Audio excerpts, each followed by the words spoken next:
Want to help support Jonose Cigars? Two great ways to do it: smokeagoandshop.com and on Patreon. So click those links in the description below and help support this great cigar channel.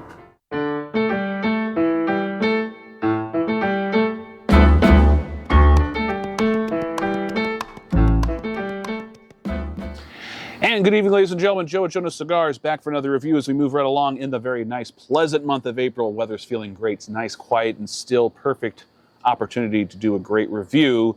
And we haven't had a cigar for almost 48 hours now, so my palate is rested, primed, ready to go. We're going to be featuring tonight in this evening's review a special release from EP Carillo, kind of a reimagining of an existing blend that took Cigar of the Year for a Cigar Aficionado back in 2018. This is the EP Carillo Encore Black.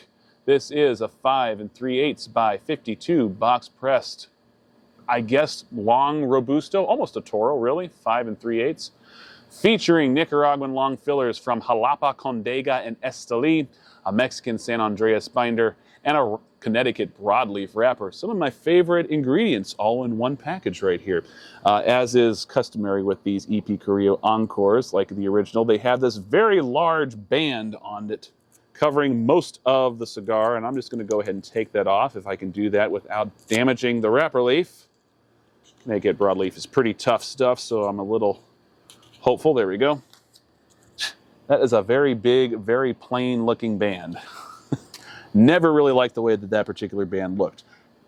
I think the cigar actually looks a lot better without that full band right there. Nice looking, dark, sultry looking Connecticut broadleaf wrapper. It's got some knobby looking veins on there, but very nice tight seams. Pretty good looking box press there. There's the foot, looking like a pretty good pack. Kind of a medium pack on this one. Pre-lit aromas. Get some chocolate chips off of there. Nice and sweet. Got a little bit of mulchy earth in there as well. Off of the foot. Really, it's just a bunch of earth and cocoa. All right, let's go ahead and check out the internal humidity level with the humidimeter. See what we're looking at. I did dry box this thing, so that's what I typically do when I know I'm going to be smoking a cigar. And we are looking at 64. Pretty good. 64 is well within the range of what I consider acceptable. Anything between 59, 65 is pretty good. I've actually had a couple cigars that came in at 58 and they smoked great. So there you are. Let's go ahead and get this thing cut. Check out the cold draw. Cold draw's got a pretty good feeling resistance to it. Getting a lot of cedar and cardboard actually off of this one. Not my favorite notes, but this is just the cold draw. Yeah, that's about it. Maybe some light traces of cocoa in there as well. Let's go ahead and start toasting, see what we can find out.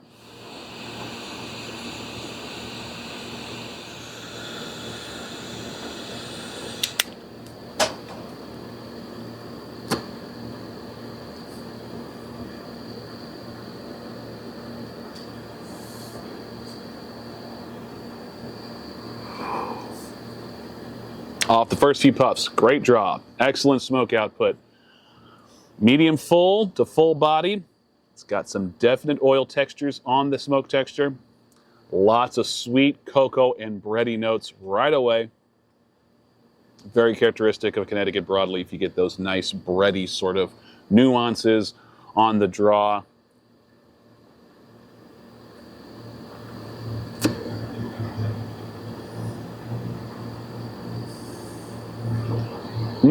Lovely retrohale. Nice milk chocolate, cedar, nutmeg, and some more bready notes on that retro. Very pleasant. Just a hint of spice coming from that nutmeg. Very gentle though, very smooth. Almost has a creamy texture on the finish. Fairly long finish, still getting some of those bread notes even now. That's really nice. Nice couple of first puffs.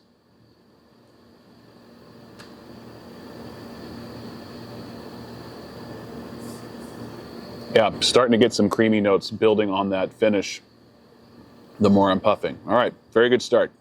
It's encouraging. We'll let this go until I get a little further into the first third. I'll see you then.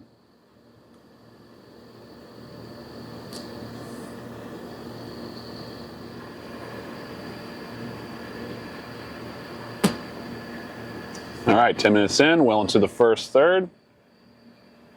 Decent looking burn line, solid white ash. Just got a little bit of a minor valley right there. All in all, performing very well. Draw and smoke output are still very, very good. Texture, still medium full. Flavors kind of on the medium side. We are getting lots of milk chocolate, some toasted coconuts, some sweet cedar, still getting a blend of cocoa and bready notes. And every now and then I'm getting hints of some honey sweetness and some baking spices on the draw, on the retrohale right now.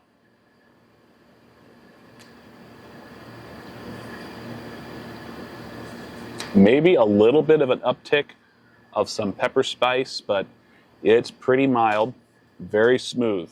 More toasted coconut, more milk chocolate, more bready notes, and some nice roasted pecan notes coming through on that retrohale as well. Very nice, not super layered or complex, but the flavors we are getting are very clean. They are very balanced and enjoyable. Liking what I'm getting so far. We'll let this go until we get about halfway through the cigar. I'll see you then.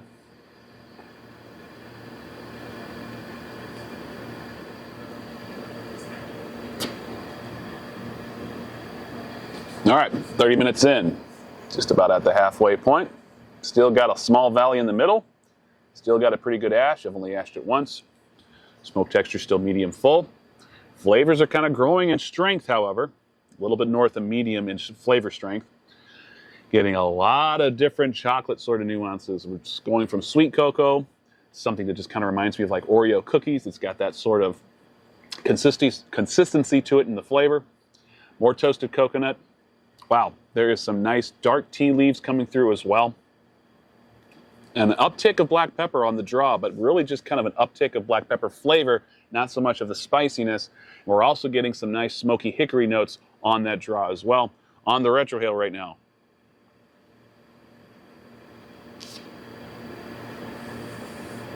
That is a great retrohale. Wow, that's good. Lots of fragrant cedar, roasted nuts, little hints of lime zest there at the end. It's great, and a touch of white pepper for good measure. Liking this one a lot. Getting a little bit more layered, a little bit more complex, which I appreciate. All in all, smoking very well. Very enjoyable flavors. Great balance, which is key for me. Liking this a lot so far. Let this go until I get towards the end of the cigar. I'll see you then.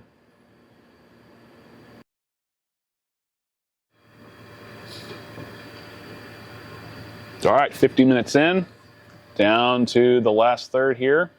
As you can see, burn line's very good right now. Razor sharp, really. I've only ashed it twice. Gonna go ahead and ash it a third time. Pretty good construction on this cigar. Very good draw. Smoke output was great. Texture and flavors have all been good. Starting to get a little bit harsh tasting in here as we get to this back third. We're getting really close to the end now, so it's not a horrible thing for it to start tasting harsh at this point. A lot of cigars do that. I love it when cigars taste really good in the back third, but it's almost feel like a bonus whenever I get that. So I'm not too upset when the cigar tastes a little hot, a little charred and harsh in the last part of the cigar. A lot of char heavy notes. We're getting some charred cedar, some kind of roasted nut sort of flavors, some black pepper, and some minerality and earth. Although these flavors are a little bit harsh, they're not awful. You can just tell, yeah, we're getting close to the end of the cigar here. On the retrohale right now,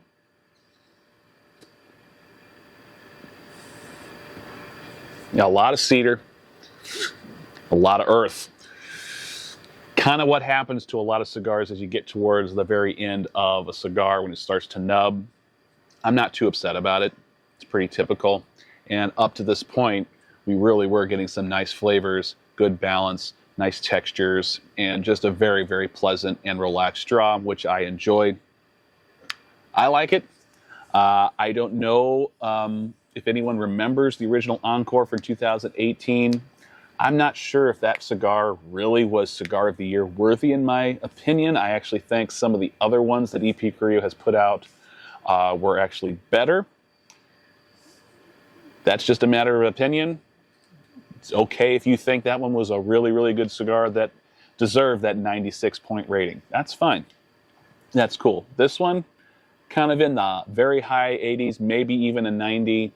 This one is pretty good. I actually enjoy this one better in the flavor than the original Encore, but that's just my opinion.